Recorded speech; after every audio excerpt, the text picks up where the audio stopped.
nous rendons grâce à Dieu notre Père, parce qu'il est le Dieu de toute éternité. Il est le Dieu de toute grâce. Il est le Dieu en qui il n'y a aucune ombre de variation.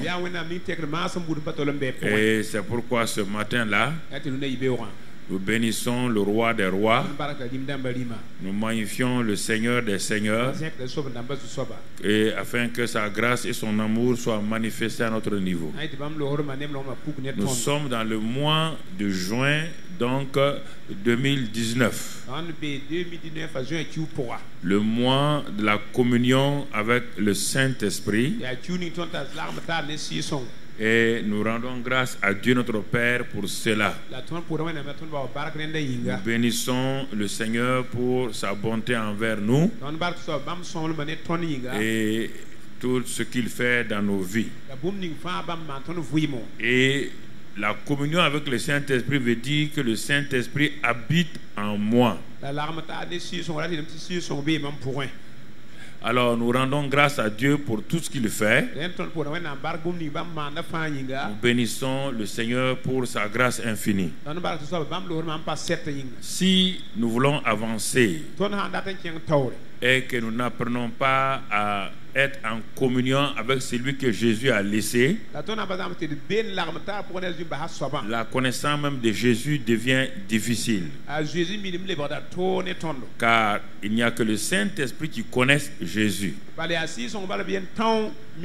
n'est pas le fait de dire Jésus, Jésus que tu le connais. Jésus dit quand il viendra, il va me glorifier. Et il va le faire comment? Quand Jésus était sur la terre, il dit le Saint-Esprit est avec vous. Mais quand il partait, il dit il sera en vous. Et cette mentalité n'a pas encore pris possession de la plupart des chrétiens. Il est en nous. Et les gens luttent toujours pour demander au Saint-Esprit de venir. Ils demandent de venir d'où, je ne sais pas. Et même les grands pasteurs, toujours, le Saint-Esprit n'a qu'à venir. Il n'a qu'à venir d'où, je ne sais pas. Quelqu'un qui est déjà en toi, qui vit en toi, qui demeure en toi, il va venir d'où? Apprends à l'honorer. Apprends à lui obéir. Apprends à savoir qu'il est en toi. Il est en toi. Et très souvent, la plupart de nos cantiques nous ont mis dans l'erreur. Nous ont mis dans l'erreur. Nous chantons des choses que les cantiques déforment le message de Dieu. Viens, Saint-Esprit. Et tout le monde ferme les yeux, s'attendant à ce qu'il soit touché d'une manière ou d'une autre, s'attendant à ce que Dieu les touche. Alors que le Saint-Esprit est en eux tranquillement. Il a dit, bon, vous voulez que je vienne d'où? Je ne sais pas. Et c'est l'erreur fondamentale de l'église de Christ dans ces temps-là. L'église primitive n'a jamais pensé à ça. Et quand il y a eu le réveil des années donc 1906 et tout, ils n'ont pas pensé à ça. Il est venu vivre en eux. Donc vous comprenez? Ce sont des choses qui sont très importantes. Donc c'est pourquoi je demande aux chantres, pas seulement du centre, mais à la plupart des chantres qui passent sur les antennes, sur les radios, les télévisions, de chanter des chants bibliques qui sont bibliques et qui permettent d'aller de l'avant et qui nous permettent. C'est le Saint-Esprit qui est venu nous conduire. Déjà dans l'Ancien Testament, Dieu a dit au grand Moïse, entre guillemets, vous ne connaissez pas le chemin. Canaan, où vous allez aller là, vous ne connaissez pas le chemin. Donc je vous conduirai moi-même. C'est Dieu qui a fixé le but. Mais c'est Dieu qui connaît le chemin. Parce que Jésus n'était pas venu. Mais comme Jésus est venu maintenant, Jésus te dit, je suis le but de ta vie. Je suis le chemin de ta vie. Je suis la victoire de ta vie. Donc c'est par le Saint-Esprit qui va te conduire. Donc attache-toi à développer ta communion avec le Saint-Esprit. Et quand il y a des petits cantiques, quand tu les prends, tu vois qu'ils ne collent pas à la réalité biblique. Parce que les chantres veulent chanter toujours des vers et des proses. Donc ils veulent coller des versets pour que ça fasse bien. Mais tu chantes dans ton temps de communion avec le Saint-Esprit. Tu chantes ces cantiques-là. Quand on est nombreux ici, par exemple ce petit cœur, tu es, on chante, tu es au milieu de nous. Ce qui est normal. Il est en nous, mais comme nous sommes réunis au nom de Jésus, il est au milieu de nous. Il n'y a pas de problème. Mais quand tu es seul, il ne faut pas chanter. Tu es au milieu de nous. Par contre, tu es habitué à chanter les cantiques. Et ça n'a aucun sens. Tu es au milieu de nous là où? Tu es avec qui? Tu es seul. Non. Chante le cantique. Parce qu'à l'église, on chante un cantique. Que quand tu le chantes, quand on chante un cantique au pluriel, et quand c'est toi-même, mets-le au singulier. Mets-le au singulier. Et tu verras que dans ton instant, tu parles, tu es en train de parler à quelqu'un de réel. Mais quand tu dis tout seul, tu es en train de chanter. Mais quand tu dis, tu vis, oh tu vis aujourd'hui en moi, tu vis, oh tu vis aujourd'hui en moi, tu es toujours avec moi, tu es toujours avec moi. Tu parles à quelqu'un. Tu es en train de parler à quelqu'un qui est là dans le lieu secret. On dit, entre dans le lieu secret. Ton père qui est là, vois. Tu parles à quelqu'un. Tu ne parles pas au hasard. Tu es en train de parler à quelqu'un. Tu vis. Oh, tu vis toujours en moi. Ça te donne toi-même la certitude. Maintenant, quand tu viens à l'assemblée, tu es au milieu de nous. Tu es au milieu de nous. Faut adapter tes chants. Faut pas dire, il est assis, tu parles à qui? Il est assis, tu parles à qui? Toi, tu es en train d'adorer Dieu. Tu dis, il est assis sur son trône élevé. Il dit aux anges, il s'adresse à quelqu'un. Hein? C'est pas à moi qui s'adresse. Laissez-le faire son chant. Non, tu es assis sur ton trône élevé.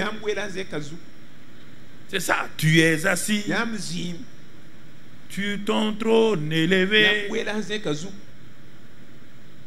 Faut pas dire, il est Dieu. Non, tu es Dieu et ton trône est... Tu t'adresses à quelqu'un. On dit de s'adresser au Père. On n'est pas en train de chanter. Le problème aujourd'hui, la plupart des chants n'ont rien à voir avec Dieu. Toujours c'est pour ambiancer l'atmosphère.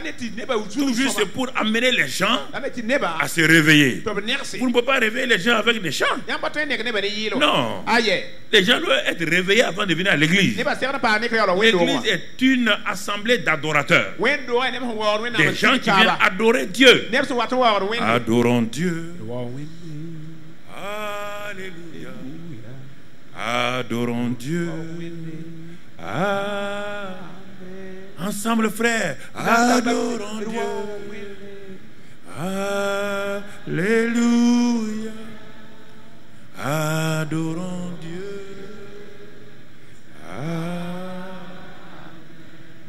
Et quand vous chantez, on n'a pas besoin de faire 30 minutes où on bascule.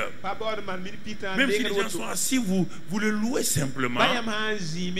Vous parlez de lui, sa présence qui est en vous commence à se manifester au milieu de vous. Vous serez conscient de vous-même. Vous allez chanter des chants qui feront du bien à votre corps. Le corps aime les chants.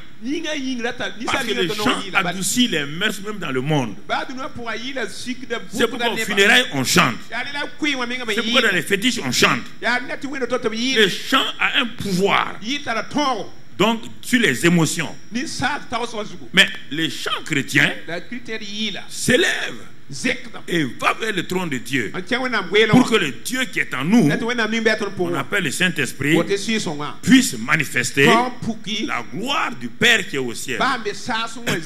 Et ça c'est très important. Voilà, donc il y a des choses comme ça qu'il faut bien savoir. Il faut bien aller de l'avant. Alors, donc, aujourd'hui, notre titre dans ce mois de la communion avec le Saint-Esprit, notre titre aujourd'hui, le Saint-Esprit, notre Paraclétos. Donc, alors, je vais te donner quelques paroles de sagesse pour commencer ce message concernant toi et le Saint-Esprit. Un chrétien sans la puissance du Saint-Esprit est un foyer où il n'y a que la cendre d'un feu éteint, où les poules viennent se coucher sans peur d'être grillées. Et tu comprends ce que je dis? Un chrétien sans la puissance du Saint-Esprit est un foyer. Tu connais bien les foyers. C'est là où les femmes font leur repas là. C'est un foyer où le feu a été éteint il y a longtemps. Et il n'y a que de la cendre. Cendre dans laquelle les poules de ta maison viennent se coucher sans peur d'être grillées. Quand le feu est allumé, les poules ont peur du foyer. Mais quand le feu est éteint, n'importe quelle poule vient se coucher dans la cendre. Ça, c'est la première pensée que je te donne. Si ta vie est sans le feu du Saint-Esprit, tu n'es qu'un ancien foyer rempli de cendres. Et même les poulets n'ont pas peur de venir s'y coucher. Deuxième pensée de sagesse que je te donne. Un pasteur sans le feu du Saint-Esprit dans sa vie et son ministère devient simplement un vaguemestre de Satan. Tu connais un vaguemestre? Ceux qui distribuent les courriers dans l'ancien temps. C'est ça un vaguemestre. Ou bien vous l'appelez facteur. Ou bien distributeur de courrier. Un pasteur sans le feu du Saint-Esprit dans sa vie et dans son ministère devient un simple vaguemestre de Satan qui l'envoie distribuer son courrier comme il veut. Il devient un vaguemestre. Et une église, troisième pensée, une église sans la présence et la puissance du Saint-Esprit. Et mon frère, ma soeur, un lieu de promenade, un terrain de sport de Satan et de ses démons.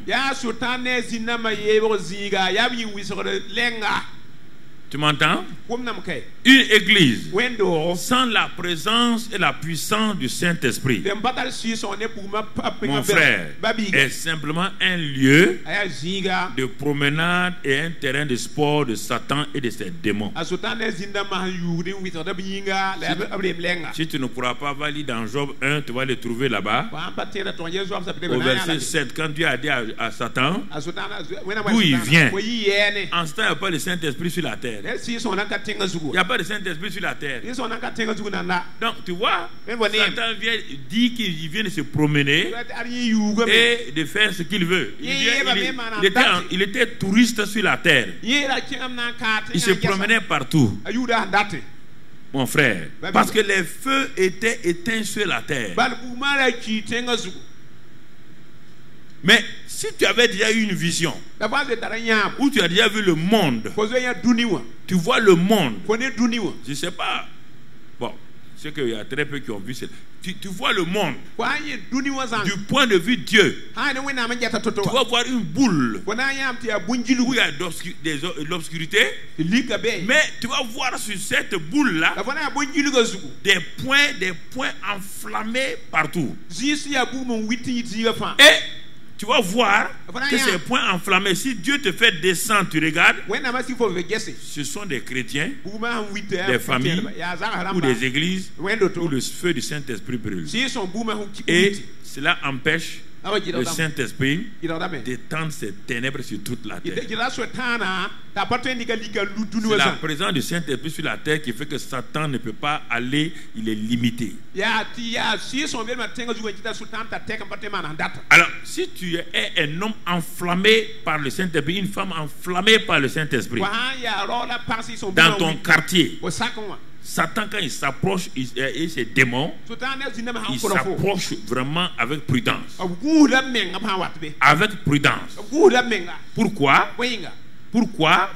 Parce qu'il sait que dans cette famille-là, dans ce foyer-là, même si tu es seul chrétien dans ta famille-là, tu brûles, tu as une lumière. Dieu dit que vous êtes une lumière placée sur la colline. Le monde chrétien ne croit pas ces vérités que Jésus dit.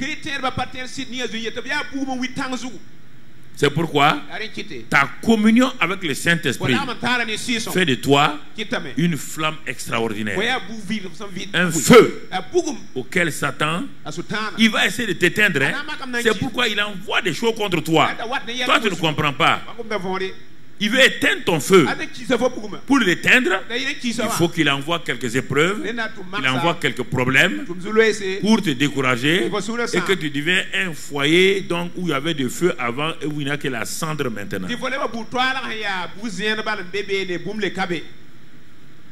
Regardez quand à la Pentecôte, quand ces 120 peureux là, remplis Saint-Esprit, sont descendus à Jérusalem, tout le Sanhédrin dit: vous avez rempli Jérusalem de votre doctrine. Vous avez mis le feu à Jérusalem. Vous avez mis le feu à Jérusalem. Voilà, frères et sœurs, pourquoi nous insistons sur le Saint-Esprit. Les gens veulent insister sur Jésus. Jésus nous a dit: vous ne pouvez pas me connaître, vous ne pouvez pas savoir qui je suis sans le Saint-Esprit. Il ne savait pas de dire Jésus, Jésus, et ça se manifeste. C'est le vrai problème. Donc, la communion avec le Saint-Esprit est un thème très important depuis que nous avons commencé donc, à parler donc, depuis le séminaire de Pentecôte du Saint-Esprit. Alors, le Saint-Esprit étant notre paraclétos, on va prendre dans Jean 14, versets 16 et 17.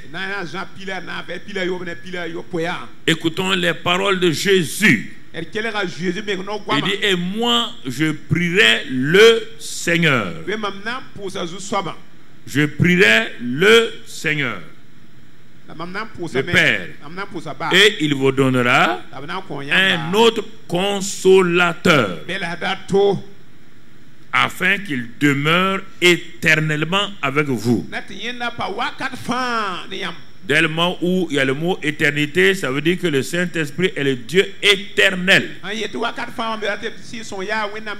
C'est pas une force, c'est pas une sensation, c'est pas une troisième personne d'une trinité où il y a un Père grand, il y a un Jésus moyen, et il y a un Saint-Esprit tout petit derrière là, comme le troisième de la classe. Le troisième de la classe n'est pas égal ni au deuxième ni au premier.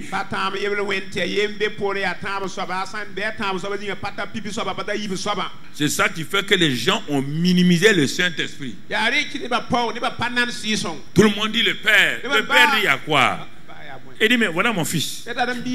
C'est lui qui croit mon fils là. C'est pourquoi le fils dit, vous cherchez le Père, pourquoi? C'est lui qui m'a vu avec le Père. Le Saint-Esprit dit, vous parlez de Jésus, Jésus. C'est lui qui m'a vu là. C'est lui qui croit que je suis en lui là. Jésus est en lui. La tradition nous a fait déformer toute la Bible. Toi tu cries à Jésus, Jésus dit, celui qui manifeste mon nom sur la terre s'appelle le Saint-Esprit. Tu n'as pas de bonne relation avec lui. Tu ne l'honores pas. Tu ne l'adores pas. Tu ne le célèbres pas. Tu veux connaître la puissance de mon nom. Comment? Mon nom n'est pas un fétiche. Ce n'est pas une queue qu'on peut agiter. Regardez vos vies. Regardez. Vous dites Jésus. Rien ne se passe. Comment on peut dire Jésus? On dit le nom. Au nom de Jésus, tout genou ploie dans les cieux, sur la terre, sous la terre. Toi tu dis Jésus, les démons te regardent. Tu dis Jésus, les sorciers te regardent. Tu dis Jésus, les féticheurs te regardent. Tu dis Jésus, les maladies ne bougent pas. Ça veut dire que tu ne connais pas Jésus à travers le Saint-Esprit. Tu connais un Jésus historique. Jésus historique de Nazareth. Mais tu ne connais pas le Jésus qui est glorifié par le Saint-Esprit. Voici le problème des chrétiens. Si c'est faux, regarde combien de prières tu as fait. Tu as terminé au nom de Jésus. Rien ne se manifeste. Regarde. Maintenant tu es obligé d'inventer des choses bizarres, de prendre de l'huile boire, de l'eau sainte boire. Tu es obligé d'aller brouter de l'herbe, n'importe quoi. Le nom de Jésus, le nom qui est au-dessus de tous les noms, devant lequel les anges ploient, genoux dans les cieux, sur la terre et sous la terre.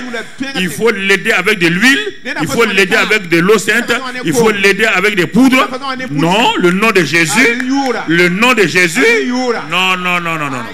Ça fait 46 ans que je suis là-dedans, je n'ai pas vu ça encore. Parce que tu n'es pas connecté au Saint-Esprit.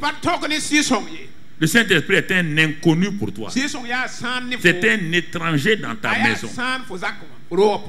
Et un étranger, on l'invite, on le fait asseoir. Quand les gens de Cana de Galilée ne connaissaient pas Jésus, quand il est parti au mariage, ils l'ont invité, ils l'ont fait asseoir. C'est la même chose avec le Saint-Esprit. Ils l'ont invité, ils l'ont fait asseoir. Ah, le jeune charpentier est venu. Il est venu à notre mariage. Et il dit charpentier, tu es un bon croyant. Hein? Tout le monde a un bon témoin de toi.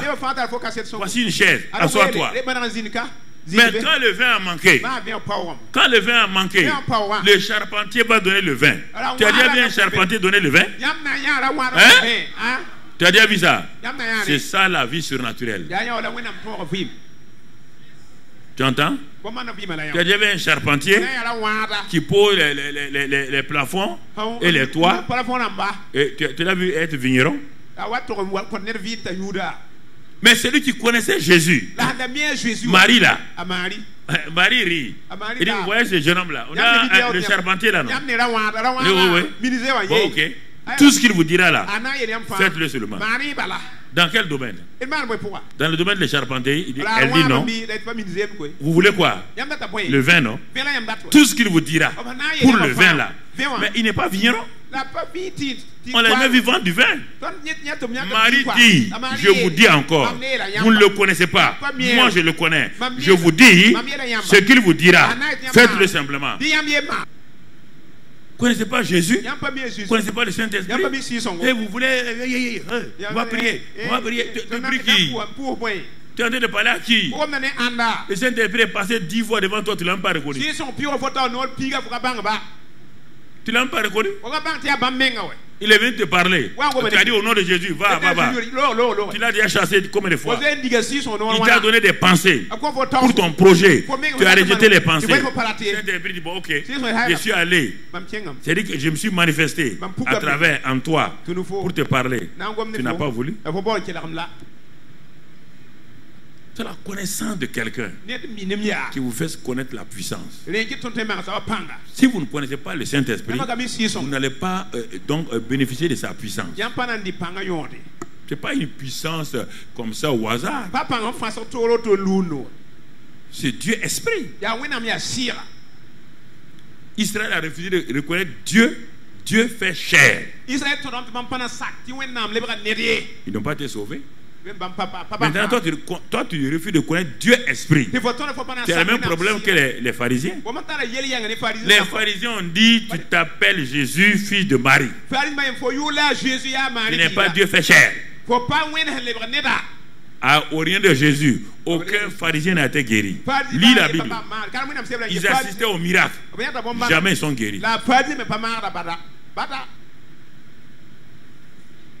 C'est le charpentier. Tu vois, non? Toi, aujourd'hui, Jésus t'a présenté le Saint-Esprit. Il dit, c'est le Paraclétos. Il sera avec vous éternellement. Toi, tu refuses de reconnaître. Tu es comme les pharisiens. Tu vas venir aux réunions.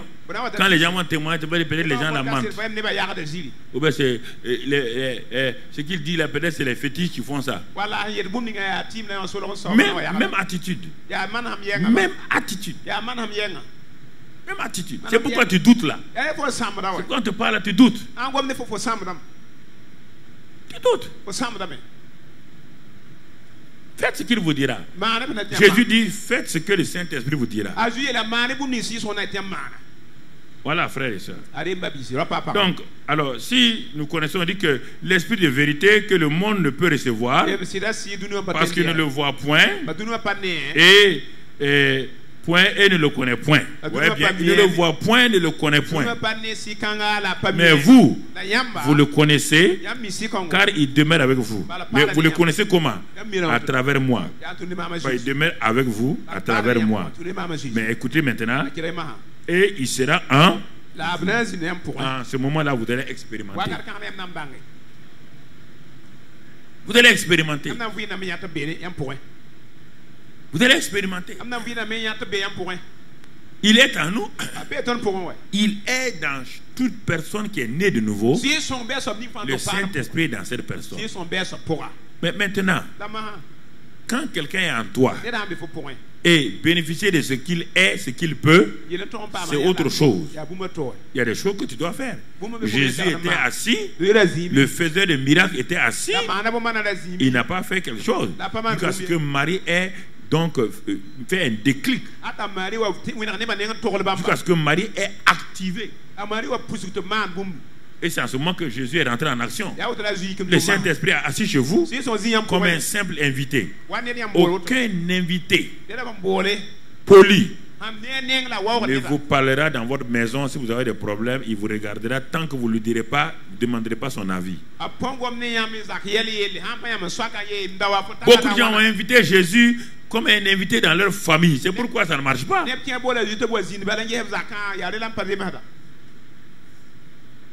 Ils l'ont invité. Jésus, tu vois, hein? Mais non. Marie a dit, Marie a demandé. Si vous ne demandez pas l'avis du Saint-Esprit, si vous voulez faire vos décisions, allez demander au Saint-Esprit de poser son tampon. Il ne le fera pas. Il ne le fera pas. Il est venu chez vous pour faire quoi? Le chrétien né de nouveau, il faut que vous, la Bible là, vous la méditez matin, midi, soir. Il faut que la Bible, vous puissiez digérer la parole. Jésus dit, l'homme vivra de toute parole qui sort de la bouche de Dieu. De toute parole rément qui sort de la bouche de Dieu. Le logos, c'est le poulet vivant. Le réman, c'est le poulet rôti. Que c'est ça. C'est ça que le Saint-Esprit utilise. Le poulet vivant. Le Saint-Esprit te donne l'information. Tu vois ce poulet-là, c'est de la nourriture. Mais le Saint-Esprit t'informe toi que c'est la nourriture. Mais maintenant, si tu acceptes quand tu as faim que le poulet est de la nourriture, tu livres le poulet au Saint-Esprit. En ce moment-là, le poulet devient un poulet rôti qui va être utile. Sinon, tu peux voir le poulet vivant dans ta maison, mourir de faim, et il n'y aura rien. C'est ça que les gens meurent devant le Saint-Esprit. Ils ne les aident pas. Ils ne les secourent pas parce qu'ils n'ont pas besoin de lui. Voici le drame des chrétiens. Des multitudes de chrétiens sont dans la souffrance et ils ne font pas appel au Saint-Esprit. Ils ne s'intéressent pas à lui. Oh Jésus. Oh Jésus. Jésus. Jésus. Jésus. Jésus. Viens à notre secours. Jésus va s'enguer. Il va venir comment? Il est au ciel. Il va venir comment? Tu lui as donné une fusée pour venir? Pourquoi la fusée si la taboua? Je vous pose la question. Il a dit qu'il est assis au ciel. Lui, il prie pour nous. Il ne vient pas. Il va venir faire quoi? C'est le Saint-Esprit qui le manifeste. C'est le Saint-Esprit qui le manifeste. L'homme naturel, c'est lui qui n'est pas né de nouveau. Tout ce qu'il fait est naturel. Il n'a qu'à être ingénieur, il n'a qu'à être docteur, il n'a qu'à être physique. L'homme naturel produit le naturel, parle le naturel, fait le naturel. Ne peut pas aller au-delà de ça. L'homme naturel, il mange, il marche, il boit, il se reproduit, il fait des enfants. Ça, c'est la capacité de l'homme naturel. Tu comprends? Il réfléchit, il examine ses problèmes. Il peut être un président, il peut être un grand homme. Ça, c'est l'homme naturel. Tant qu'il est naturel, les problèmes naturels, il peut les résoudre. Mais quand quelque chose va au-delà du naturel, tu vois l'homme naturel là, qui est ingénieur là, qui est professeur là, qui est docteur lui-même là, il commence à trembler. Parce que ce qui arrive maintenant va au-delà du naturel. Alors je vous pose la question, soyez intelligents. Si le naturel résout le problème naturel et que ce qui est surnaturel, vous voulez le résoudre avec le naturel, ça peut aller? Ça peut aller? Alors, vous le savez, et vous ne faites pas au surnaturel. Je ne comprends pas. Quelle est cette logique-là? Quelle est cette logique-là? Le naturel répond au naturel. Et il y a un surnaturel. Quelque chose qui est au-dessus du naturel. Quelque chose qui est plus fort que le naturel. Quelque chose qui est plus puissant que le naturel. Et vous voulez utiliser les moyens naturels pour résoudre les problèmes surnaturels. Vous n'avez qu'à aller gêner et prier. Il n'y aura rien. Il n'y aura rien. Vous n'êtes pas connecté d'abord au monde surnaturel. Mon frère, ma soeur, le Saint-Esprit vient devant notre situation surnaturelle qui dépasse notre capacité, qui dépasse notre intelligence, qui dépasse notre puissance. Le Saint-Esprit vient. Premièrement, il nous éclaire. Il nous montre que cette situation est surnaturelle là. Voici sa cause. Voici son effet. Et te donne l'intelligence, te donne le discernement de voir la chose surnaturelle. Quand tu as saisi ça, il dit maintenant, toi et moi, on va aller ensemble. Je vais te dire de faire certaines choses selon la parole. Et quand tu vas faire ça, moi je vais entrer en action. Vous êtes devenus des collaborateurs. Ce matin-là, c'est ça. C'est pour vous montrer que le Paraclétos est venu pour être votre collaborateur. Il n'agit pas à votre place. Le Saint-Esprit ne prend pas votre place. Jamais. Vous ne croisez pas les bras et puis il va agir. Il agit avec vous. C'est pourquoi dans l'Ancien Testament, les gens disaient, avec Dieu, nous faisons des exploits. Ça, c'est l'Ancien Testament. Avec le Saint-Esprit, nous faisons des exploits. Le Saint-Esprit n'agit pas à votre place. Ah, mais moi je ne comprends pas ma vie. Bon, le Saint-Esprit ne fait rien. Il ne fera rien. As-tu fait ta part? As-tu fait ta part? Non. Il dit, il ne fera pas sa part. Il ne fera pas sa part. Est-ce que vous m'entendez? Est-ce que vous commencez à voir combien vous devez passer à côté de la plaque concernant le Saint-Esprit? C'est ça le vrai problème. Passer à côté. Passer à côté. Oh, on a jeûné, on a prié, on a jeûné. Tu as jeûné sur la base de quoi? Voici le problème. Le Saint-Esprit n'agira jamais à la place de quelqu'un. C'est pourquoi Dieu permet à un moment donné à un mari ou à une femme, les deux sont chrétiens. Si par exemple l'homme croit au Saint-Esprit, il va permettre que l'homme aide sa femme qui ne croit pas encore jusqu'à un point. Mais à un moment donné, Dieu arrête. Chacun, il faut que l'un explique à l'autre que l'homme explique à sa femme, tu as le Saint-Esprit, comme moi. Si tu n'agis pas, tu vas nous créer des problèmes. Jusqu'à présent, Dieu nous a fait grâce. Il a agi. Mais si toi, tu continues à renier le Saint-Esprit, alors que moi, je crois en lui, tu es en train de l'attrister. En l'attristant, tu vas empêcher qu'il travaille à travers moi. Et un jour, nous serons un foyer refroidi où il y avait le feu, on devient de la cendre. Je ne comprends pas ça. Je ne comprends pas ça. Le Saint-Esprit est patient. Il est patient. Toi, un mari, tu ne crois pas au Saint-Esprit et ta femme croit. Donc Dieu va permettre qu'il y ait des miracles. Mais un jour, tu es le chef du foyer. Dieu va bloquer tout. Et en ce moment-là, vous allez vivre un cauchemar terrible. Parce que vous ne voulez pas accepter. Toi, tu renies le Saint-Esprit. L'autre croit au Saint-Esprit. Toi, tu vexes le Saint-Esprit. Tu ne crois pas à sa puissance. Et tu veux, ça soit ton mari qui croit seulement, ça soit ta femme qui croit seulement. Je dis bien, quand les deux chrétiens, les deux personnes sont nées de nouveau. Je ne parle pas d'un mari qui n'est pas encore né de nouveau. Il ne faut pas aller harceler votre mari ou votre femme qui n'est pas née de nouveau. Je parle de deux personnes qui sont nées de nouveau. L'une se dispose au Saint-Esprit, l'autre dit, votre affaire du Saint-Esprit là, moi je m'y garde. Dès le moment où tu dis votre affaire du Saint-Esprit, tu viens d'attrister le Saint-Esprit. C'est fini. Il ne travaille plus avec toi. Votre affaire. C'est l'affaire de qui?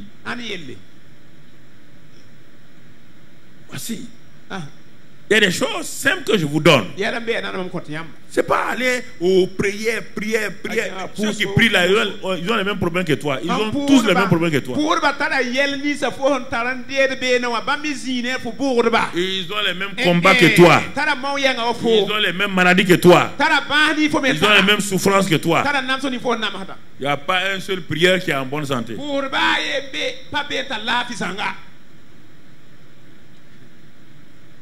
Tu comprends? C'est apprendre à collaborer avec le Saint-Esprit. On apprend à collaborer avec le Saint-Esprit. Parce que le Saint-Esprit s'occupe de la partie surnaturelle. Et moi, je m'occupe de la partie naturelle. Quand j'ai obéi naturellement, le Saint-Esprit vient pour manifester surnaturellement. Donc, la collaboration avec le Saint-Esprit, la communion avec le Saint-Esprit, c'est le naturel et le surnaturel. Il combine les deux et il commence à faire des percées surnaturelles. dans ma vie, mon frère. Ça, c'est important. Donc, c'est pourquoi je dois faire tout. Il faut que d'abord j'offre mon corps. Si j'offre mon corps comme un sacrifice vivant, Romains 12, verset 1, par exemple, on ne va pas le lire. Alors, le Saint-Esprit me sanctifie. Si je n'offre pas mon corps comme un sacrifice vivant, il dit offrez votre corps. Si tu refuses, le Saint-Esprit ne viendra pas. Il dit bon, moi je viens malgré ta volonté te sanctifier. Il ne faut pas te leurrer. Il ne le fera pas. Le Saint-Esprit ne t'amènera pas à les pardonner. Il te convainc que tu es, la parole te convainc que tu es dans l'erreur. Si vous êtes debout, faisant votre prière, si vous ne pardonnez pas, Dieu ne vous pardonnera pas. Ça, tu le sais. Tu l'as lu. Le Saint-Esprit attend maintenant que tu obéisses. Au moment où tu es sur la route de l'obéissance, tu es parti obéir. Le Saint-Esprit rentre en action et manifeste maintenant les résultats du pardon. Saint-Esprit, tu ne peux pas l'envoyer, ce n'est pas ton garçon de course. Toutes des dénominations entières ne croient pas à ça. Moi, je ne comprends pas comment ils vivent. Comment un chrétien naturel peut-il vaincre le péché? Il va vaincre le péché comment? Il va vaincre Satan comment? Comment un homme naturel peut-il vaincre Satan? C'est pourquoi notre ami Job n'a jamais pu vaincre Satan. Ne savait pas qu'il y avait Satan.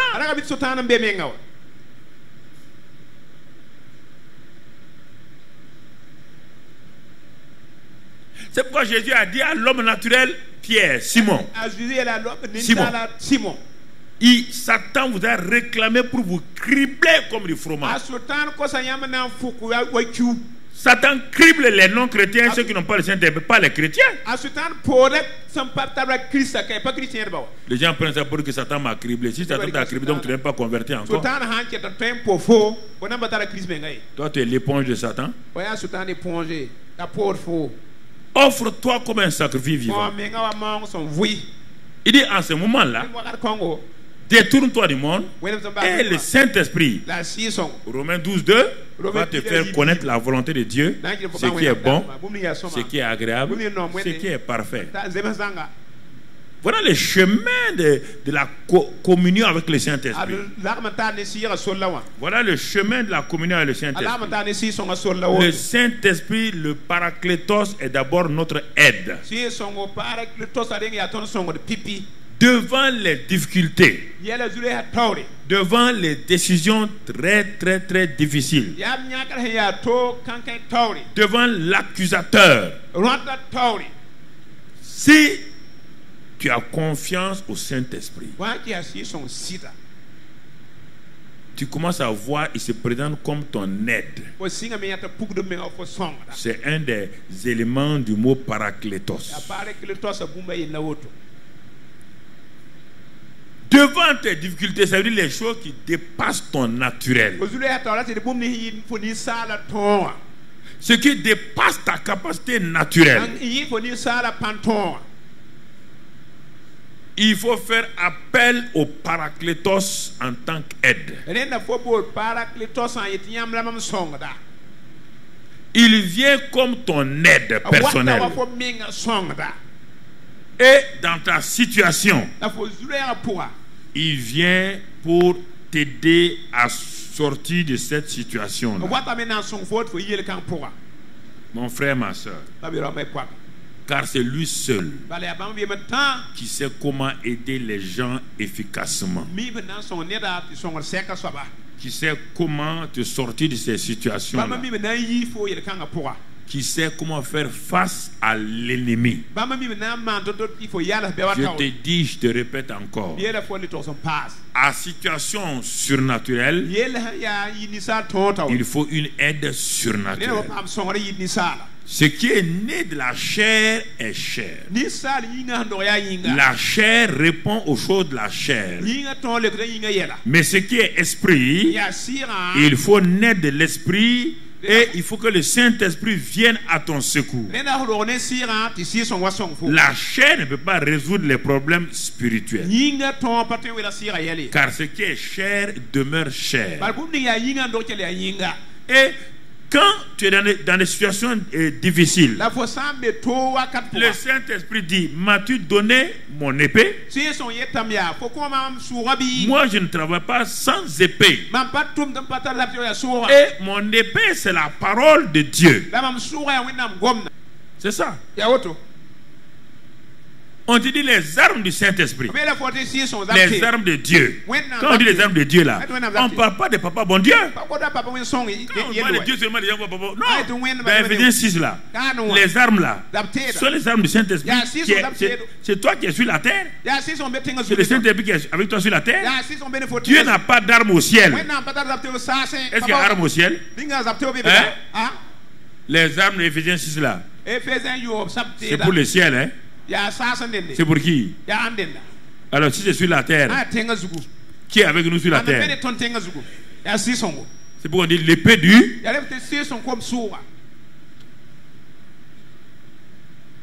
L'épée du Saint-Esprit. Il ne travaille pas sans son épée. Un militaire sans armes, c'est un civil habillé en kaki. Le Saint-Esprit sans son arme, tu le désarmes. Il ne va rien faire. Non pas qu'il ne peut pas, mais lui, il a décidé que lui, il travaille avec son arme. Même s'il peut t'aider, il ne va pas t'aider. Il veut travailler son arme.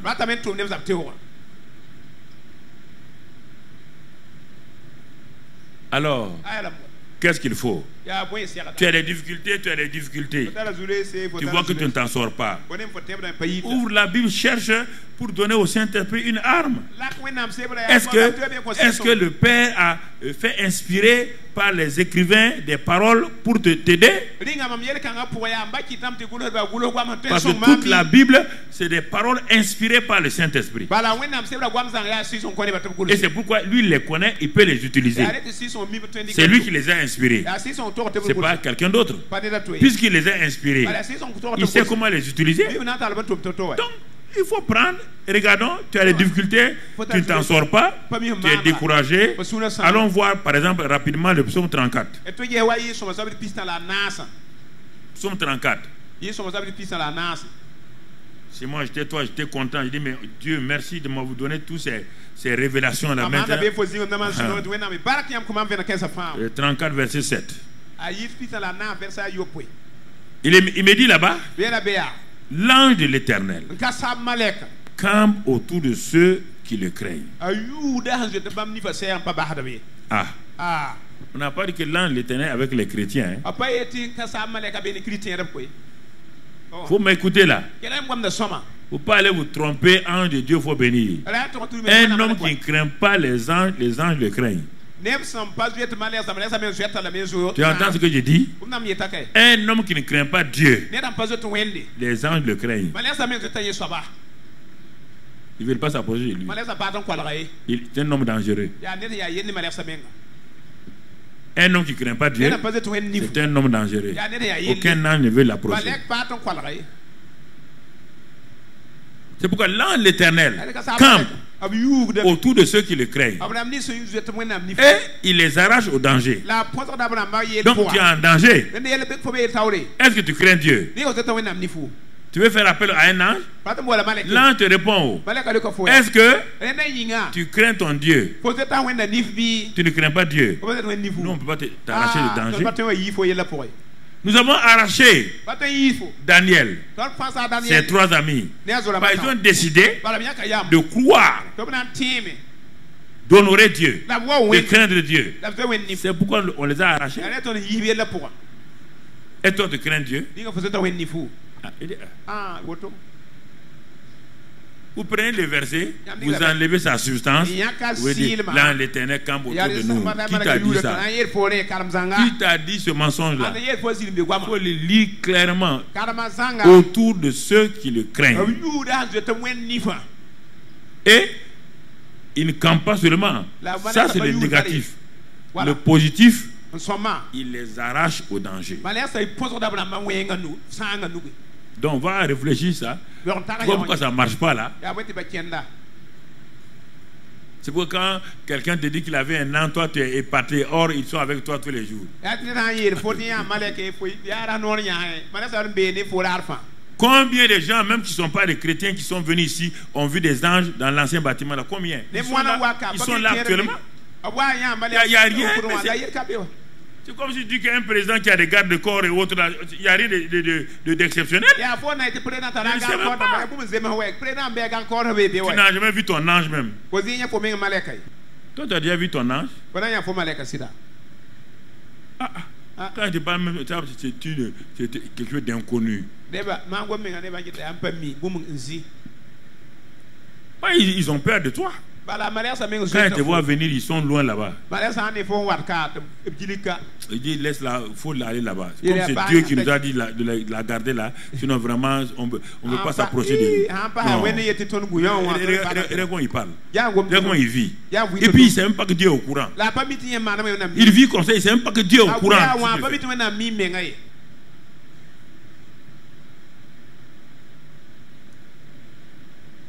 Tu comprends? Lis toute la Bible là. Bon. Somme 34, verset 7, 8. On a verset 18.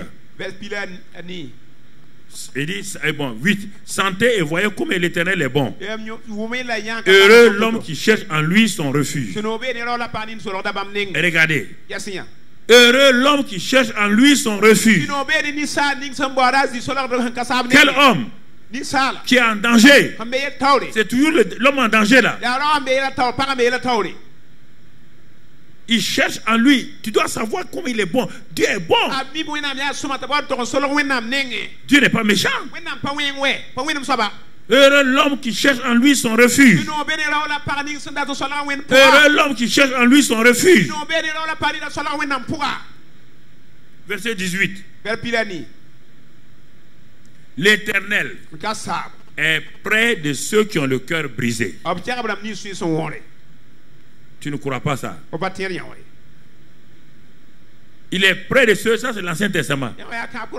Dans le Nouveau Testament, on doit dire quoi? L'Éternel est dans le cœur de ceux qui ont le cœur brisé. Et il les sauve, et il sauve ceux qui ont l'esprit dans l'abattement.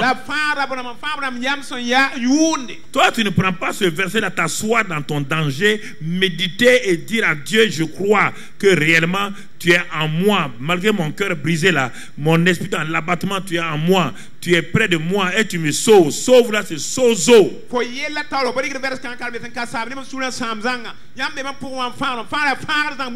Délivrer, guérir. C'est pas pour aller au paradis. Sozo, il y a au moins 7 éléments.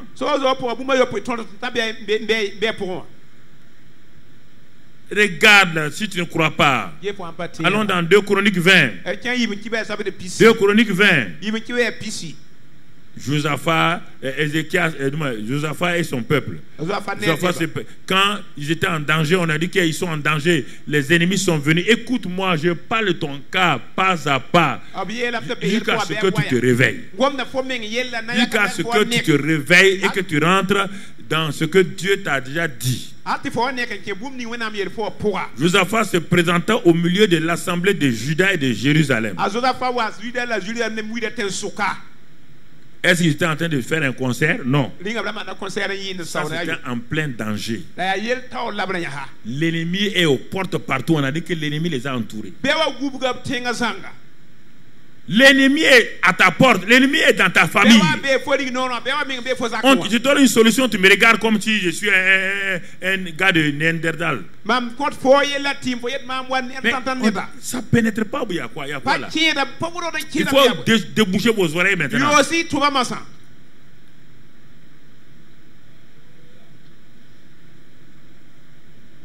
Je parle de ta situation. C'est une réalité, ça c'est une réalité. On est venu dire à quelqu'un que les ennemis sont partout. L'armée ennemie est partout. L'armée ennemie les a entourés, ils veulent les détruire, femmes, Homme, enfant, tout détruit.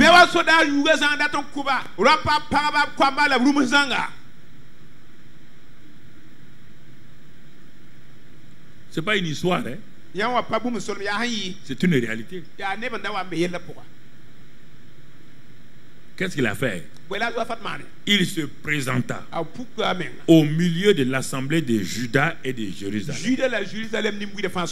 dans la maison de l'Éternel, devant le nouveau parvis. Il s'est présenté là-bas. Toute l'assemblée était là.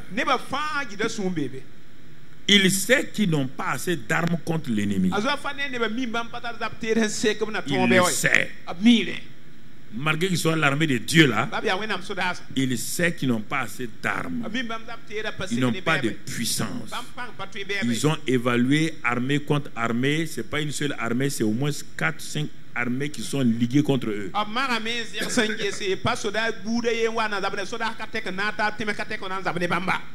Regarde, il a fait l'évaluation. Il va parler à Dieu. Et l'assemblée est là, l'assemblée écoute. Parfois, il faut des dangers pour que l'assemblée écoute son pasteur. Bon, si c'est ça que vous voulez aussi. Ok. Non, non. Quand c'est la paix, vous. Non, non. Ok. Ok. Bon. Vous entendez? Tout le monde est oublié. Même les ennemis de Josaphat sont oubliés d'écouter. Même ceux qui se moquent de Josaphat sont oubliés d'écouter. Tout le monde voit que les militaires sont partout. Et ils savent que leur armée là ne peut pas vaincre. C'est maintenant qu'ils ont pété l'oreille à Josaphat. Il a commencé lui seul à parler à Dieu. Quand il parlait, tout le monde dit Amen. Amen. Amen. Il parlait seulement, tout le monde dit Amen. Faut pas dire. Tu vas sortir où? L'ennemi est partout.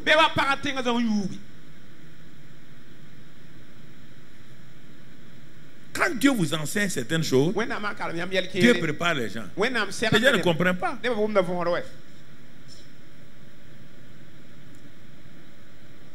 Ok. Bon, c'est bon. Le reste, c'est entre Dieu et moi. Verset 12. Verset 12. Oh notre Dieu. C'est la conclusion. Il est en train d'aller vers sa conclusion. N'exerceras-tu pas tes jugements sur eux? Car nous sommes sans force, vous voyez bien, devant cette multitude nombreuse qui s'avance contre nous, et nous ne savons que faire. Mais nos yeux sont sur toi. Ah bon, maintenant Josaphat. Maintenant vous savez ça. Nos yeux sont sur toi. Vous imaginez? Est-ce qu'il a dit nos yeux sont sur nos généraux? Nos yeux sont sur nos colonels? Nos yeux sont sur toi. Vous, tes yeux sont sur qui? Sur le pasteur, hein? Ah bon? Toi, c'est le pasteur. Tes yeux sont sur le pasteur.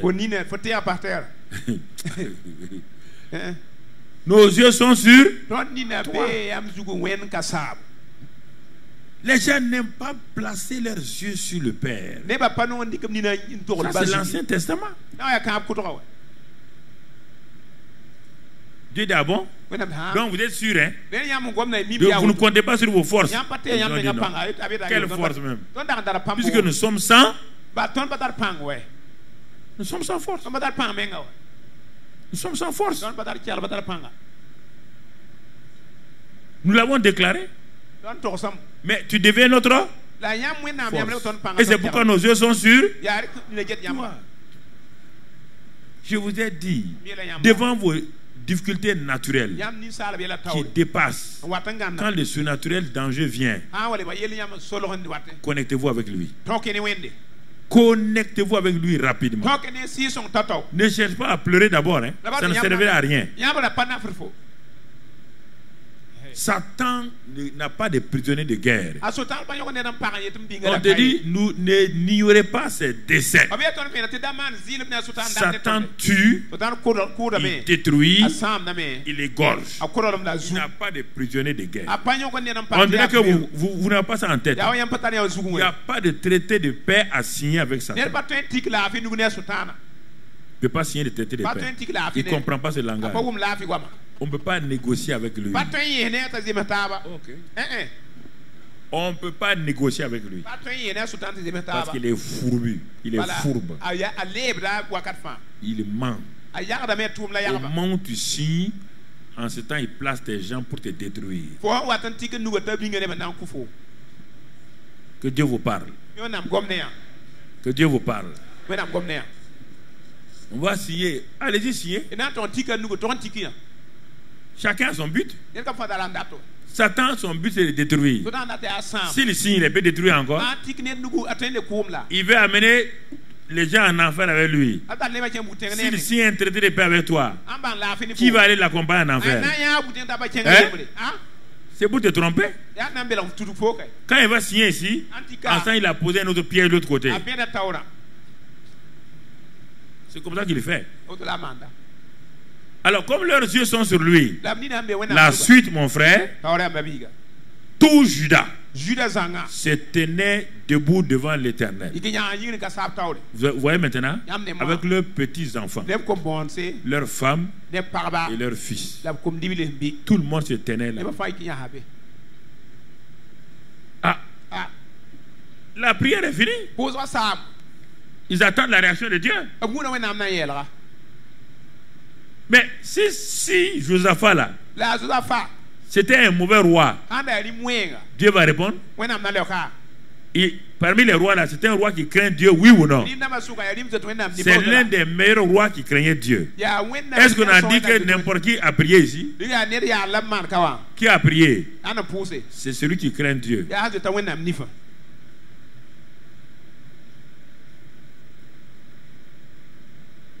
C'est celui qui craint Dieu là. C'est celui qui craint Dieu qui a prié. Les autres là, même ceux qui le calomniaient là, ont fermé leur bouche. Ils savent que Dieu ne va pas les écouter. Ils savent que maintenant là, dans la vérité là, ils ont vu que Dieu ne va pas les écouter. C'est pourquoi faire attention. Si tu continues à faire de mal à gauche à droite, le jour que la réalité satanique sera devant toi, tu ne pourras pas prier. Tu sais que Dieu ne va pas t'écouter. Il faut craindre Dieu. Il faut craindre Dieu. Par les jours de la détresse, si tu n'as pas été habitué à craindre Dieu, tu ne pourras pas prier avec certitude. Tu vas pousser des cris oh ha oh ha. Il n'écoute pas les oh ha. Josaphat a prié se basant sur la parole de Dieu. Point par, on n'a pas lu tout ça, point par point. Et il a conclu en disant maintenant ça. Quand il a fait ça, et regardons la réaction de Dieu. Alors, l'Esprit de l'Éternel saisit au milieu de l'assemblée de Jacaziel. Vous avez vu, le Saint-Esprit est venu parce qu'on a présenté la parole. Le Saint-Esprit ne vient pas comme ça.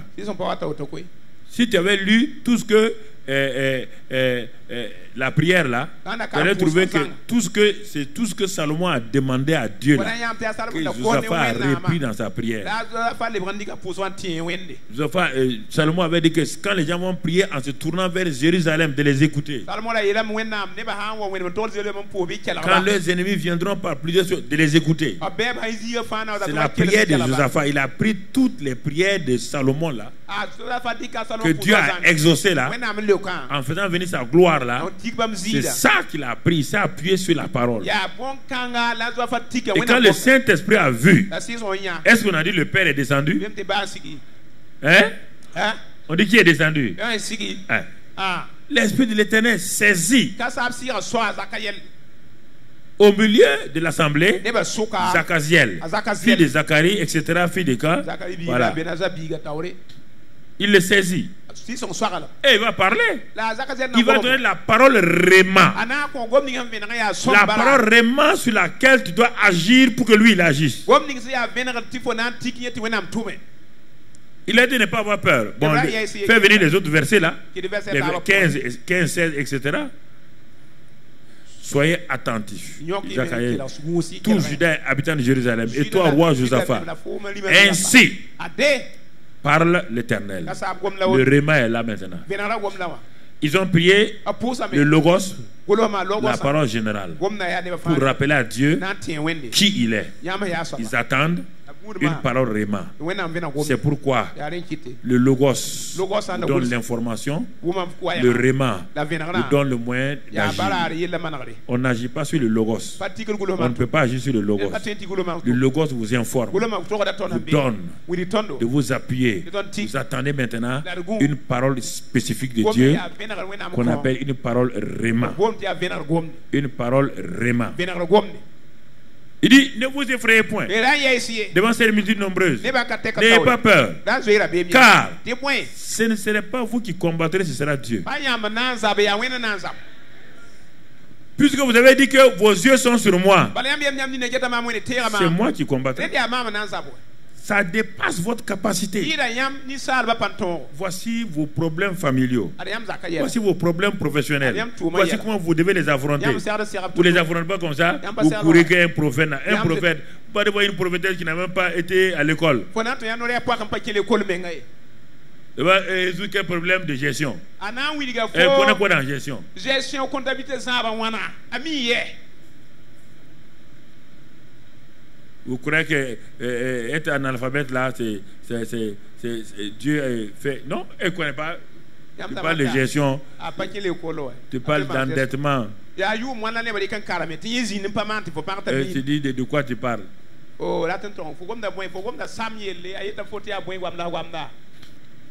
Le Saint-Esprit. Il a crié, le Saint-Esprit est venu. Le Saint-Esprit a donné la tactique. Ils ont vaincu. Oui ou non? Quand ils ont vaincu, est-ce qu'une armée va avec de l'argent à la guerre? Est-ce qu'ils ont combattu? Dieu a mis la confusion dans les armées ennemies là. Se sont taillardés. Et quand Josaphat est arrivé, ils sont descendus dans la vallée. Ils sont allés trouver les sacs, les poches des ennemis remplis d'argent. Il dit, mais Dieu, tu es fort. Hein? Tu as fait qu'ils ont ramassé leur argent à venir nous donner. C'est cela, mon frère, ma soeur. C'est cela, mon frère, ma soeur. Tu comprends? Le Saint-Esprit, notre aide. Le Saint-Esprit, notre conseiller. Il est notre conseiller. Il est aide, mais il est notre conseiller. Psaume 34, versets 5 et 6. Notre conseiller. Notre conseiller. 34, verset 5 et 6. Quand on tourne vers lui, les regards, on est rayonnant de joie. Et le visage ne se couvre pas de honte. Quand on tourne vers lui, les regards, on est rayonnant de joie. Et le visage ne se couvre pas de honte. Ce sont des passages. Quand tu as des problèmes, les gens veulent te honnir. Prends ça. Prends ça et assois-toi. Parle en langue. Proclame. Sors. Ton visage ne sera jamais couvert de honte. Et si tu ne crois pas ça, tu commences à courir à gauche, à droite. Versets 19 et 20. Non, 6 là, allons-y. Quand un malheureux crie, l'Éternel entend et le sauve de toutes ses détresses.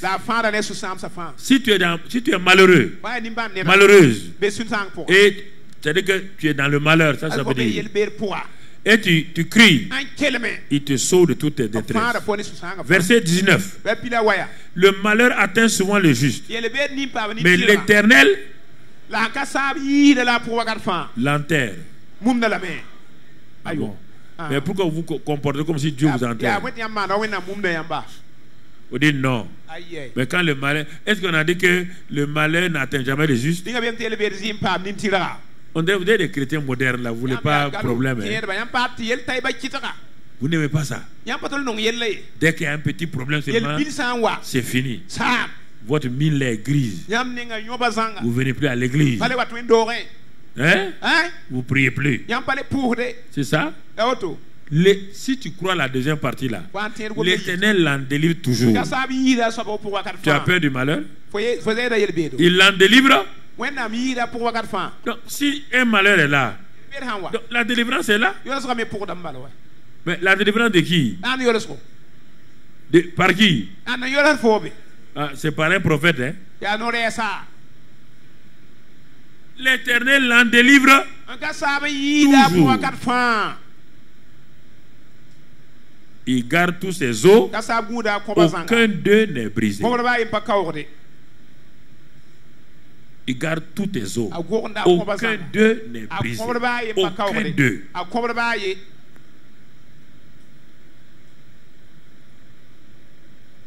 Aucun d'eux. Ce sont des choses que je transforme en prière. Je transforme tout ça en prière. Je transforme tout ça en prière. Par exemple, le conseil conjugal. Il est conseiller. Conseiller de qui? De la famille. Le Saint-Esprit est conseiller de qui? De l'homme, de la femme, mon frère, ma soeur. Par exemple, une femme qui a des difficultés, son mari dit: ah, je ne comprends pas. On dirait ça là, toi là, ça ne va même pas chez toi. Il y a un mari qui parle mal comme ça. Alors, va dans le Proverbe 14:1. Va dans le Proverbe 14:1. La sage femme bâtit sa maison, et la femme insensée la renverse de ses propres mains. Tu décides quelle femme tu seras. Tu décides. On n'a pas. Est-ce qu'on n'a pas du mari ici? Hein? Qui bâtit la maison? Qui la renverse? Vous parlez pas, hein? Qui bâtit la maison?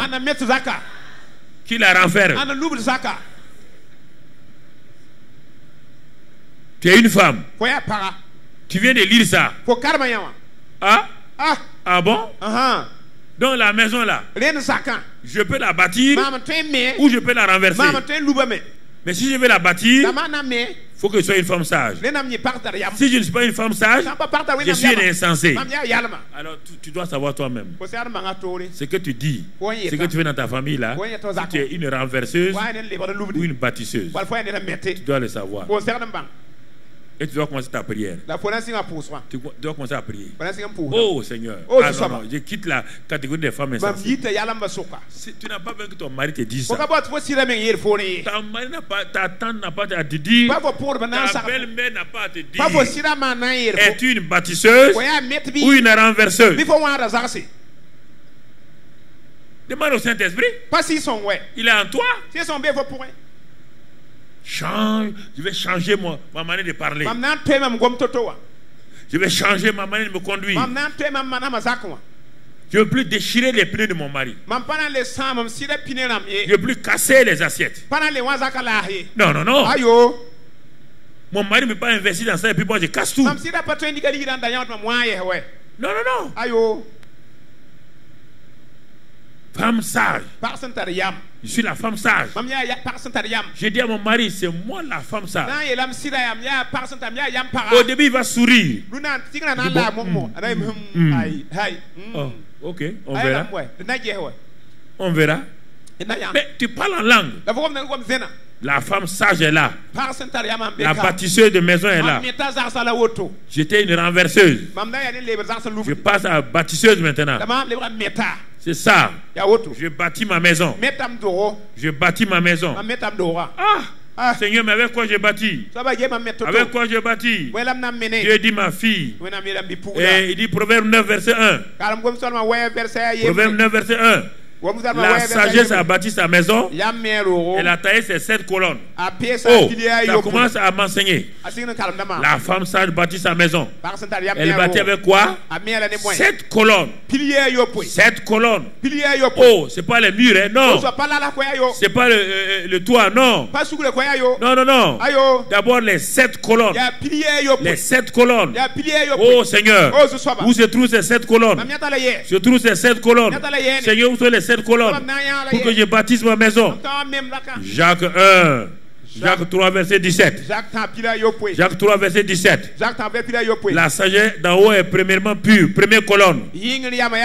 Oh Seigneur, la pureté dans mes paroles, dans ma manière de voir. Pureté. Ensuite, être pacifique. Oh, deuxième colonne. Voilà comment j'ai bâti ma maison. Ah, je refuse de dire des paroles impures. Je refuse de dire des paroles qui détruisent ma maison. Deuxièmement, je suis une femme de paix. Pacifique. Pacifique. Troisième colonne. Je suis modéré. Modéré. Modéré. Je commence à prier sur ça. Je développe mes prières sur ça. Oh Seigneur, je parle en langue et je me promène. Je suis modéré. Je ne ferai pas faire à mon mari des dépenses insensées. À cause de moi, les créanciers viennent dans la maison.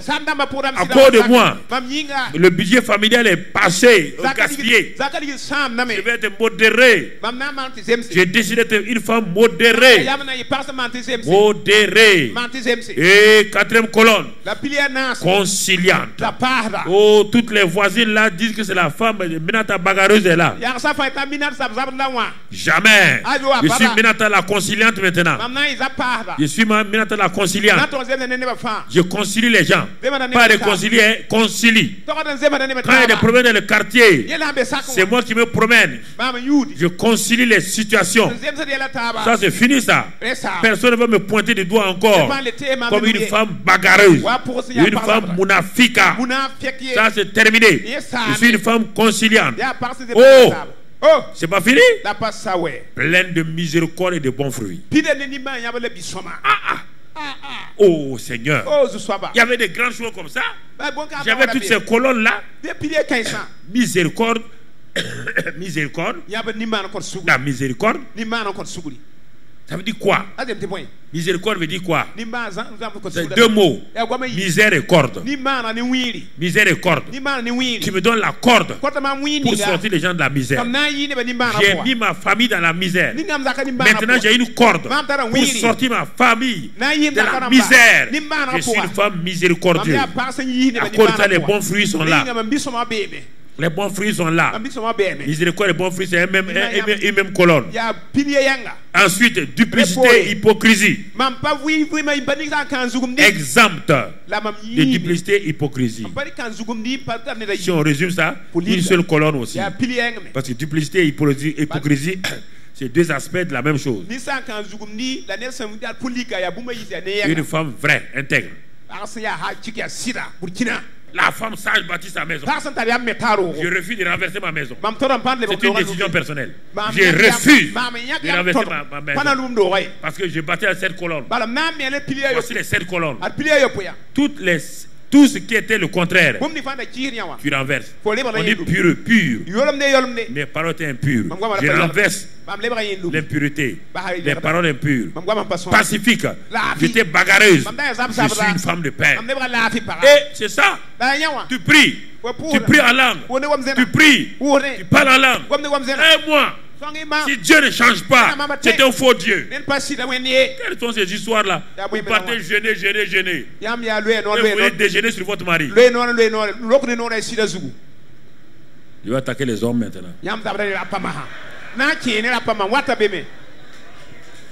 On arrive. On arrive, mon frère. L'homme. Qu'est-ce qu'on dit? Le psaume 127. Allons, psaume 127. Tu crois que tu as échappé? Oh, il est en train d'arrêter son message. Je n'ai pas fini encore. Si je ne finis pas ça, là, je ne peux pas m'arrêter. Je serai un pasteur injuste. Psaume 27. Si l'Éternel bâtit la maison, vous voyez bien, la femme sage bâtit. Maintenant, l'homme, qu'est-ce qu'il lui fait? Lui, il se confie à Dieu pour que Dieu bâtisse la maison. On dit ceux qui la bâtissent. Qui? L'homme et la femme. La femme, voilà sa part. On va voir la part de l'homme. Ceux qui la bâtissent travaillent en vain. Tu vois? Qui? Si la femme sage, l'homme sage. Hein? Donc, si l'Éternel garde la ville, celui qui la garde. Bon, ok. On va aller un peu plus. En vain, vous levez-vous matin, vous couchez-vous tard et mangez-vous le pain des douleurs. On parle du couple maintenant. Il en donne autant à ses bien-aimés pendant leur sommeil. Voici, des fils sont un héritage de l'Éternel. Le fruit des entrailles est une récompense. Ça, c'est la part de l'homme. Comme les flèches dans la main d'un guerrier, ainsi sont les fils de la jeunesse. Ça, c'est la part de l'homme. C'est lui qui rend les fils là comme les flèches. C'est lui qui fait de ces fils là comme dans la main d'un guerrier. Il dit maintenant, heureux l'homme qui a rempli son carquois.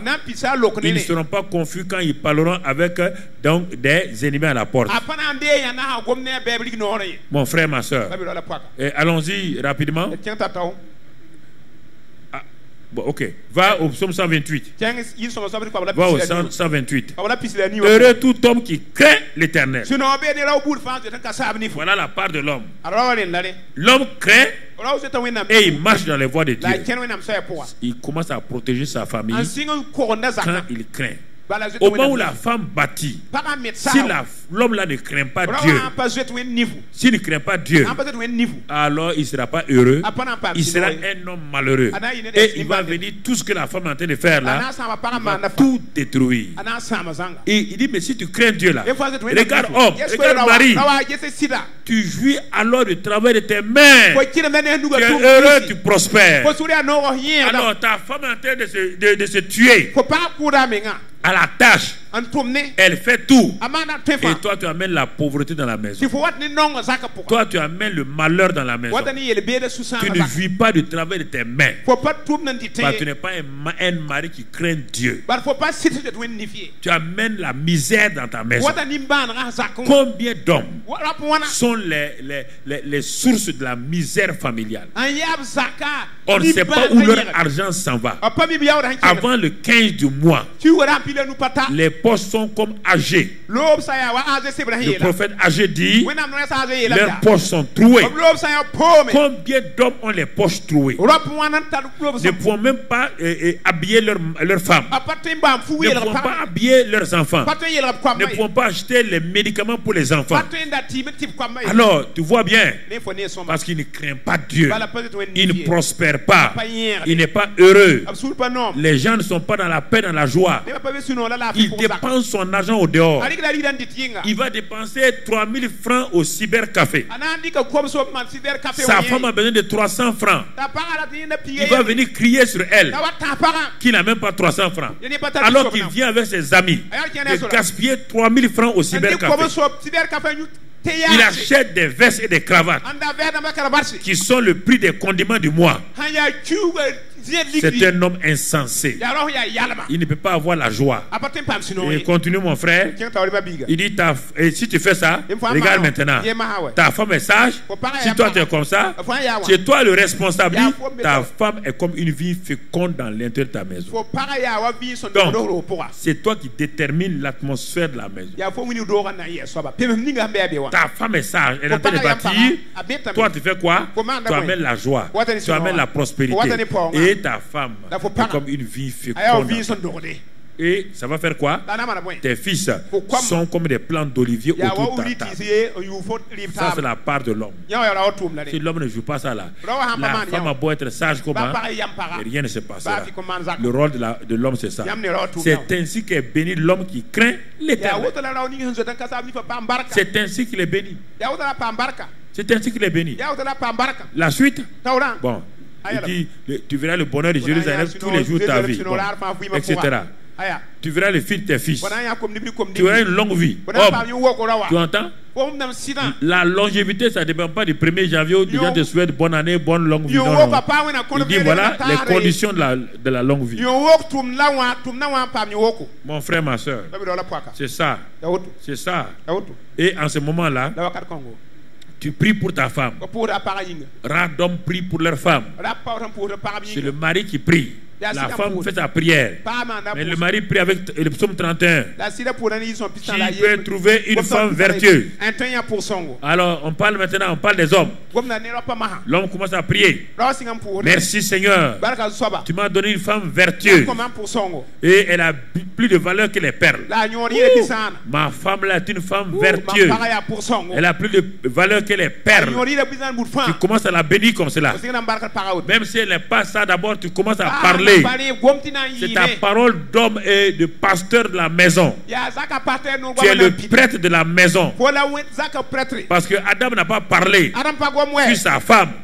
C'est pourquoi sa femme a gâté la famille. Si Adam avait pris sa place de pasteur, de prêtre, il allait annuler ce qu'Ève a fait là. Parce que Dieu a dit que quand il mangera le fruit, il va mourir. Il n'a pas de la femme. Mais comme la femme était à lui, d'accord. Mais comme la femme a mangé, il pouvait annuler. Il pouvait dire à Dieu, je n'ai pas mangé. J'annule ce que ma femme a fait. Mais quand il a mangé, on dit c'est pourquoi il a péché. C'est lui qui a péché, c'est pas la femme. La femme a été séduite. L'homme a péché. Tu comprends? C'est l'homme qui détermine la conduite de la maison. Alors si tu penses que tu n'as pas une femme vertueuse, commence à prier pour elle. Commence à prier pour elle. Prends ses habits, pose sa main dessus. Pose ta main sur son coussin. Là où elle met sa tête. Commence à prier. Oh, cette femme-là, elle a de bonnes pensées. Seigneur, tu changes ses pensées. Tu vois, elle a été peut-être élevée dans une maison où il y a la peur. Elle a été élevée dans une maison où il y a beaucoup de problèmes. Oh, papa, ma femme là est une femme vertueuse. Mais mets l'huile d'onction. Mets le sang de Jésus pour que Dieu change ses pensées. Dieu change ta manière. Que l'esprit de peur s'en aille. L'esprit de méchanceté s'en aille. Oui, mon frère, ma soeur, le cœur de son mari a confiance en elle. À cause de ça, j'ai confiance en elle. Et les produits ne me font pas défaut. Rien ne me fait défaut. C'est la maîtresse de maison. Oh, tu mets entre ses mains l'esprit de sagesse pour gérer la maison. Même si je lui donne 1000 francs, je viens à la maison, je trouve un repas merveilleux. Je trouve qu'encore elle a de la monnaie. Je trouve qu'avec la monnaie, elle a pu faire beaucoup de choses. Oh papa, merci de m'avoir donné cette femme vertueuse. Les produits ne me font pas défaut. Et tu continues à prier. Elle me fait du bien et non du mal. Je ne l'ai pas mariée pour me faire du mal. Je l'ai mariée pour me faire du bien. Et tous les jours de sa vie, c'est une femme bonne. C'est une bonne femme. Tu proclames ça sur elle régulièrement.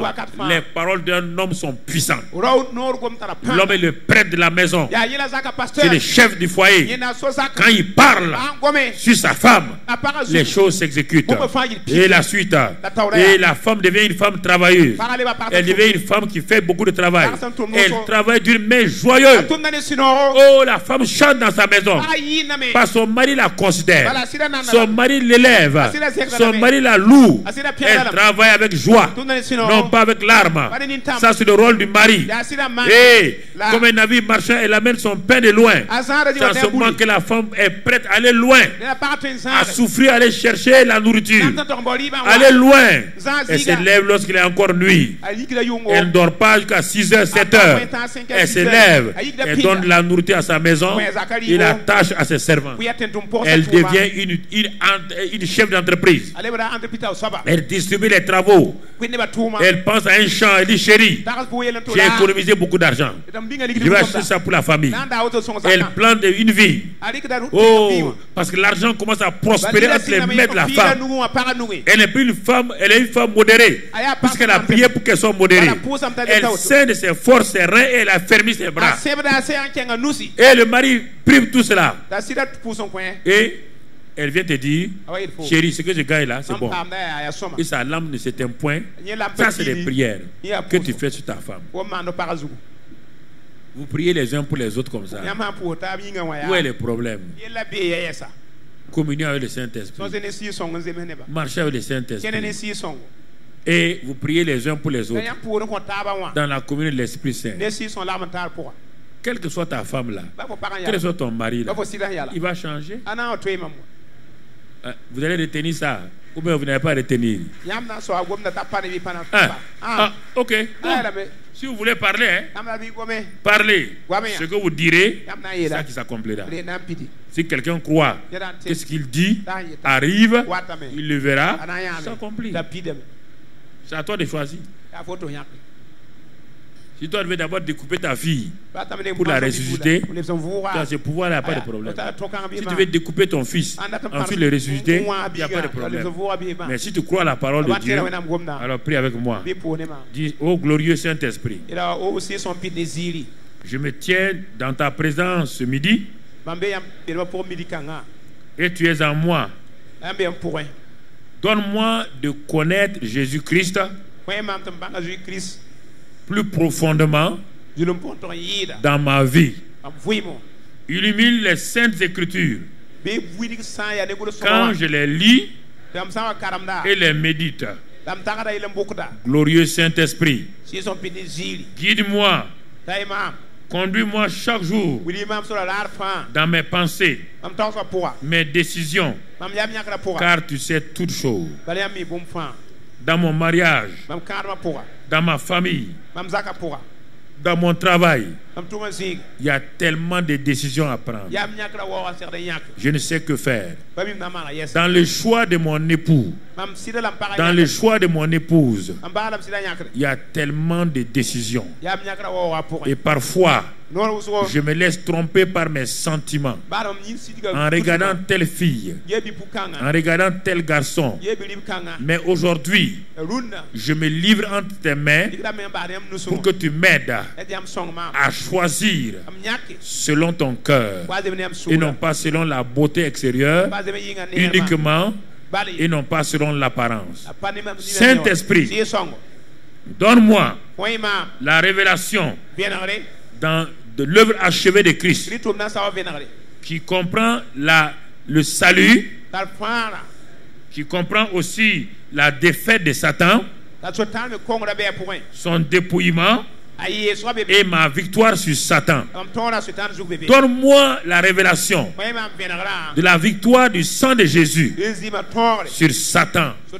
Donne-moi de réaliser que le nom de Christ, le nom de Jésus m'appartient. C'est mon héritage. Je peux le brandir à la fin de Satan et les démons m'obéiront. Saint-Esprit, par le nom de Jésus, je peux chasser les démons. J'impose les mains aux malades de ma famille, mes voisins, mes camarades de travail, et je vois les miracles s'opérer devant mes yeux. Saint-Esprit, je te remercie ce matin parce que ce qui a été donné, tu es notre paraclétos, notre aide, notre conseiller, notre onction, notre tout en tout. J'ai tout reçu de toi. Tu demeures en moi. Merci Saint-Esprit. Au nom de Christ Jésus. Amen. Ne prie pas, reste tranquille. Père, que ton règne d'amour, de paix, de puissance vienne maintenant sur quiconque se trouve en contact avec nous. Et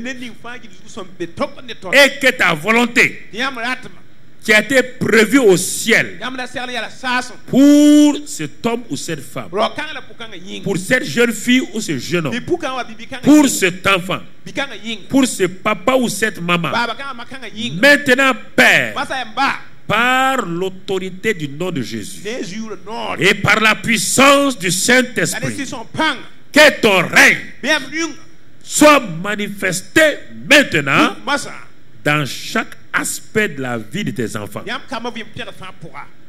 Saint-Esprit, maintenant, en ce lieu et partout les gens sont en contact avec nous, touche chaque personne dans sa situation.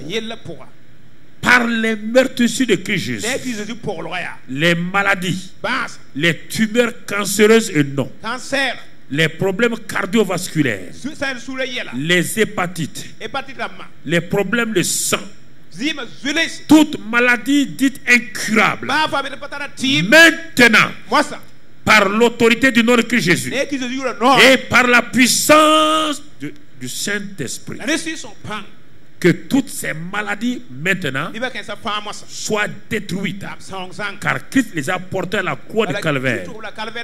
Et maintenant, que cette guérison et la bonne santé se manifestent dans ces différents corps.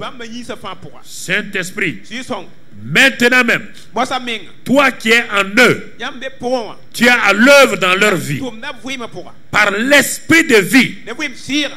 Là où il y a la mort, tu apportes la vie maintenant. La mort spirituelle, la mort physique, la mort morale, la mort de la famille, tu apportes la vie. Glorieux Saint-Esprit, glorieux Saint-Esprit. Maintenant, ces hommes et ces femmes sont libres, sont libérés de tout joug maintenant, car toi-même tu as l'œuvre.